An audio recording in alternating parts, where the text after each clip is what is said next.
એમની તબિયત થોડીક સારી ન હોવાથી આપણે એમનું પ્રવચન પહેલું લઈએ છીએ। તો હું વિનંતી કરું આદરણીય ધર્મબંધુજીને કે આપણને સૌને સંબોધન। नमो द्वैतत्वाय मुक्ति प्रदाय नमो ब्रह्मणे व्यापिनो शाश्वताय। ओम पूजनीय हमारी माताओं और बहनों, धर्म और राष्ट्र प्रेमी सभी सम्मानीय सज्जनों, मंच पर उपस्थित सभी महानुभावों, आत्मवर्ग विद्यार्थी भाइयों और बहनों,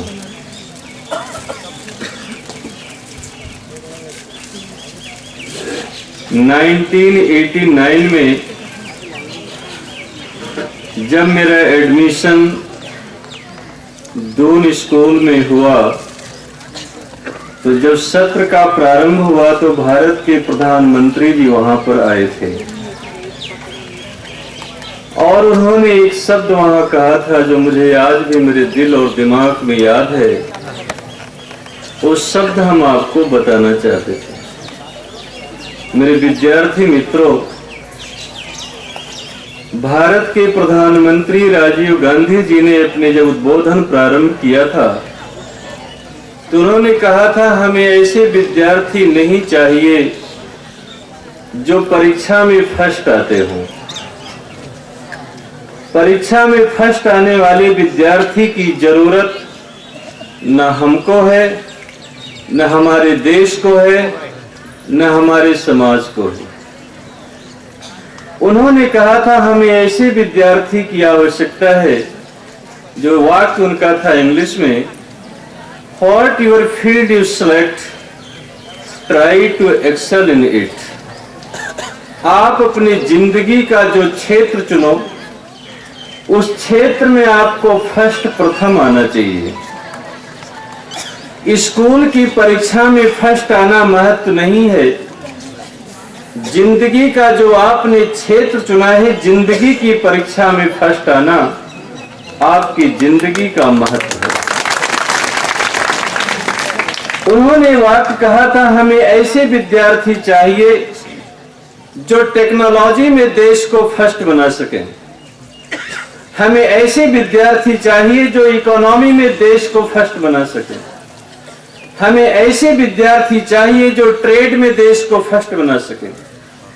हमें ऐसे विद्यार्थी चाहिए जो पॉलिटिक्स में देश को फर्स्ट बना सके। और हमें ऐसे विद्यार्थी चाहिए जो एजुकेशन में देश को फर्स्ट बना सके। परीक्षा में फर्स्ट आने वाले विद्यार्थी की जरूरत न हमें है और न हमारे देश को है। उन्होंने एक उदाहरण दिया था कि महात्मा गांधी जी 5 विषय में 3 विषय में फेल हो गए थे।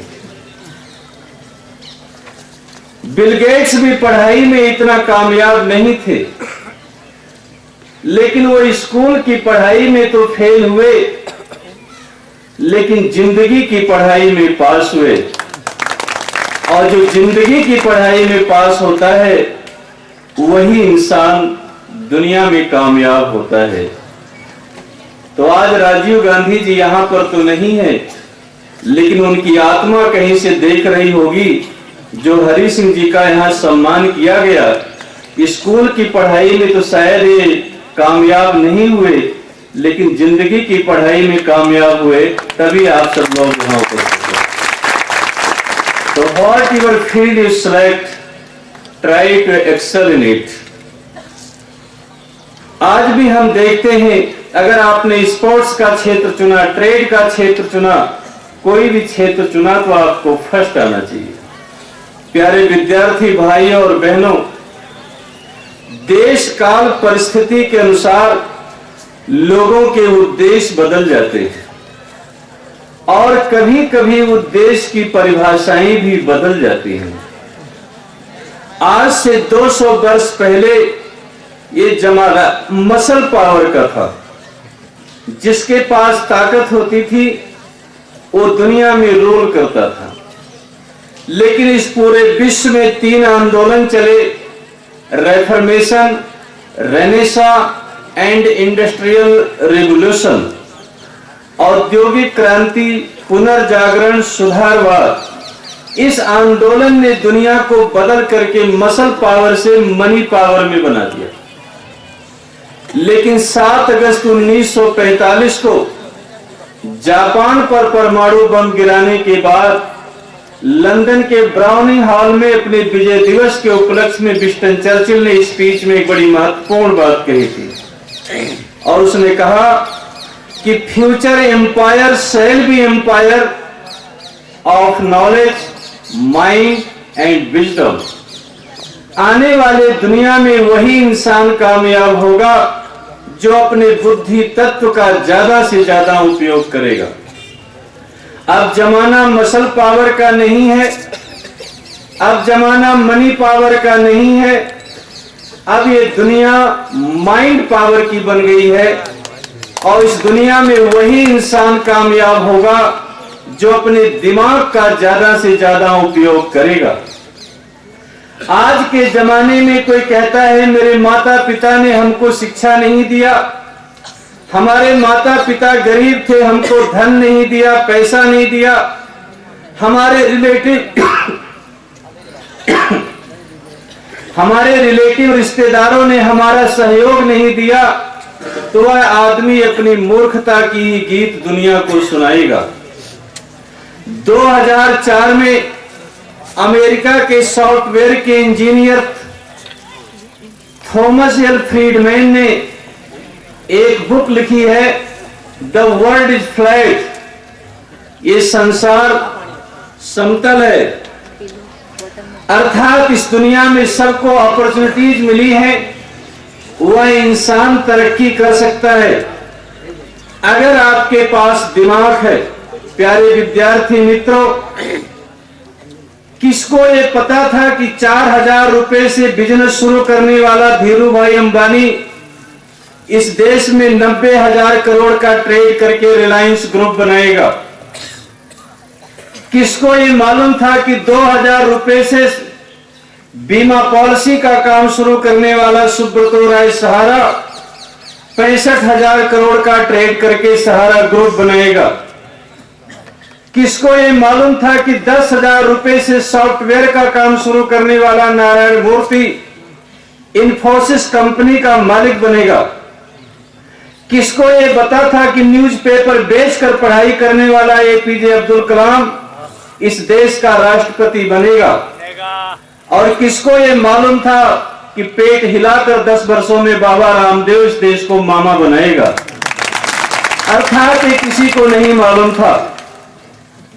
जो महात्मा गांधी इस देश में आए, वो कांग्रेस के कार्यालय में जब काम करने गए तो उनको कलर की नौकरी दी गई, खाली पत्र छांटो और इसका जवाब दो। किसको ये मालूम था एक दिन गांधी इतना चमत्कार दिखाएगा? गांधी नहीं तो कांग्रेस नहीं। अब जमाना मसल पावर का नहीं, अब जमाना मनी पावर का नहीं, अब समय है माइंड पावर का। और इस दुनिया में हर इंसान को प्रगति करने का बराबर का मौका है अगर वो इंसान दिमाग का उपयोग ज्यादा से ज्यादा करता है। कुदरत ने दिमाग किसी को कम दिया है, किसी को ज्यादा दिया है, ये सोचना गलत है। यूनेस्को के जनरल सेक्रेटरी मिस्टर पालो फ्रेरे ने, थोड़ा नॉर्मल पढ़िए, यूनेस्को के जनरल सेक्रेटरी मिस्टर पालो फ्रेरे ने लाइफ में सक्सेस के लिए 7C का फार्मूला दिया था।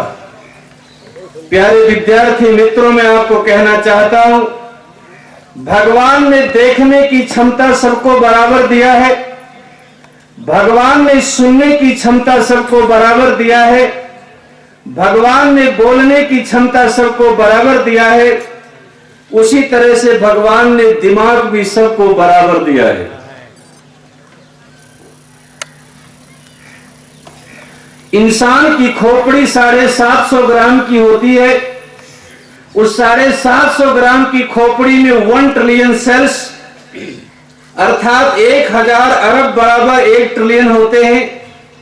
1000 अरब सेल्स फुटपाथ पे सोने वाले की खोपड़ी में भी है। और दुनिया के इस समय महान बुद्धिमान स्टीफन हॉकिंस की भी खोपड़ी में वही सेल्स है। अर्थात आप अपने दिमाग का जितना उपयोग करोगे उतना आप दुनिया के महान इंसान बन सकते हैं। दुनिया के किसी भी क्षेत्र को आप चुनो, उसमें फर्स्ट आने की